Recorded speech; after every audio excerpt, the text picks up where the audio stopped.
Hi, I have always wondered how Unity came into being, and in this video, let's discuss how it did.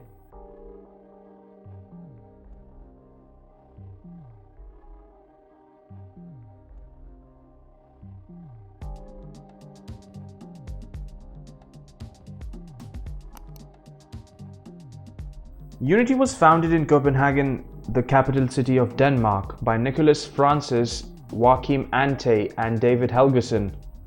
It all began in an OpenGL forum in May 2002.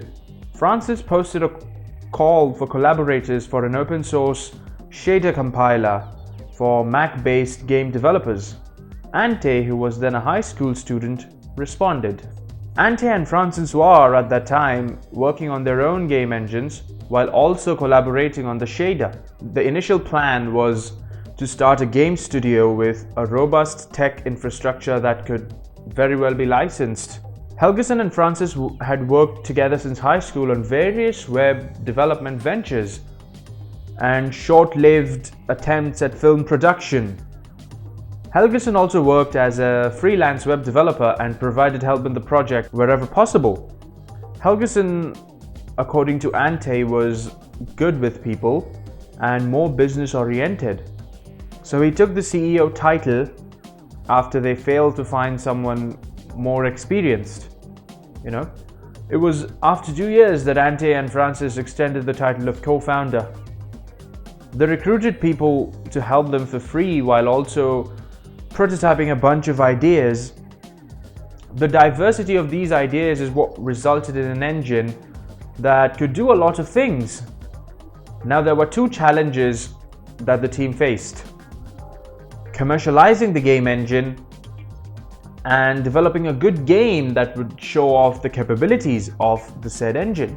Their savings, a 25,000 euros investment from Ante's father, and Helgeson's part-time job at a cafe all helped continue their dream for 3 years.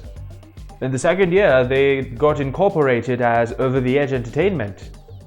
Unity finally launched in 2005 and is now based in San Francisco. So why was Unity different? Their goal at the time was to democratize game development to make it accessible to people like you and I.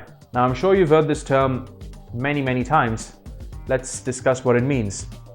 Well, assuming you were developing games back then, the thing is, if you wanted to develop a game other than coding your own game engine, you had very limited and expensive options, because these solutions were more or less targeted towards AAA titles, so enterprise. Unity was different. They targeted the small guys, people like you and I, which is probably why half the games you play are made in Unity. Skipping a few things here and there, in 2008, after the release of the iPhone, Apple launched its own App Store and Unity was very quick to add support for iOS. For several years, it was the go-to engine for iOS game developers, and it probably still is. Unity 3.0 launched in 2010, which included support for Android and a bunch of very useful but technical things, which we won't go into detail in this video. This was also when graphics features were expanded for PCs and consoles. By 2012, more than 1.2 million developers around the world were using Unity to create games for iOS, Android, consoles, PC, and even web. Yes, it was a thing back then, when Adobe Flash was still alive. With every major release of Unity, they bring in more and more important features. In fact, the engine even has support for ray tracing, assuming of course that you have the hardware for it. So where is Unity today? Well, 3.3 billion devices have made with Unity content.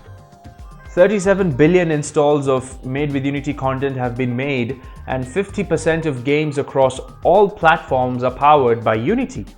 A whopping 60% of all AR and VR content in the world is made in Unity. Two extremely popular examples include Pokemon Go and Call of Duty Mobile. I'm sure you've played those games.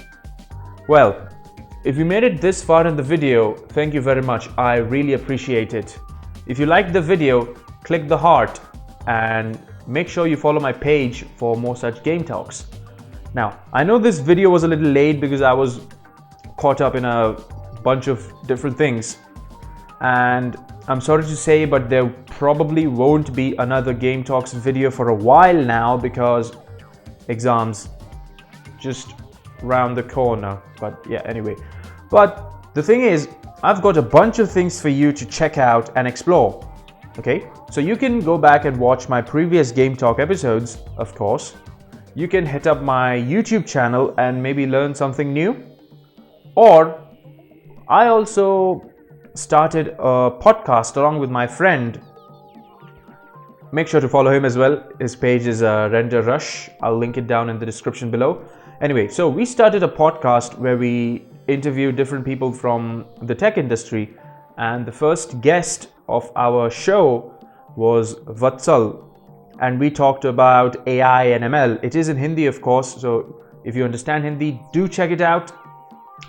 It's very, very knowledgeable for you and even for us, because you can't know each and everything out there. So, okay, I will have the page of XploraClub, the name of our podcast, in the description below. You can check that out, and in the page you will find links to our podcast on Apple Podcasts, Spotify, and a video on YouTube if that's what you want. Also, before I go, if you want to stay in touch with me or any of my game dev friends, be sure to join our WhatsApp group. I will have it in my links in the bio of my page. Okay, thank you for watching this video. Wherever you are in the world, have a good day or good night, whatever. See you next time.